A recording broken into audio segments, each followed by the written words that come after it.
il aime se présenter comme faiseur de paix, juste parce qu'il désire par-dessus tout obtenir le prix Nobel, mais en réalité, il a une politique très agressive. D'ailleurs, il a rebaptisé le département de la Défense en département de la guerre, un ministère où la loyauté prime sur la compétence. Le secrétaire à la défense, pardon, à la guerre, Pete Hegseth, n'a jamais dépassé le grade de chef de bataillon. Et il a mené une vraie purge au sein de ce département. Il a licencié tous les généraux, tous les gradés qui, au fond, ne sont pas dans la ligne imposée par la Maison-Blanche. Donald Trump n'hésite pas à instrumentaliser l'armée à des fins politiques. On l'a vu quand il a envoyé la garde nationale dans des villes essentiellement démocrates.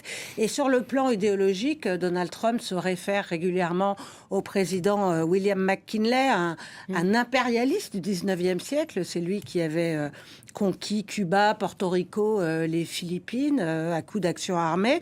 Et dès son arrivée au pouvoir, faut pas oublier que Donald Trump avait affiché son ambition de conquérir le canal du Panama, le Groenland, mais aussi d'annexer le Canada. Sa politique remet en fait la doctrine Monroe au goût du jour, la doctrine Monroe du nom d'un autre président du 19e qui avait fait de toute l'Amérique, nord et sud, la zone d'influence américaine et qui menaçait les Européens qui voulaient s'y aventurer. C'est sous le couvert de cette doctrine, d'ailleurs, que les Américains sont intervenus militairement à plusieurs reprises en Amérique latine.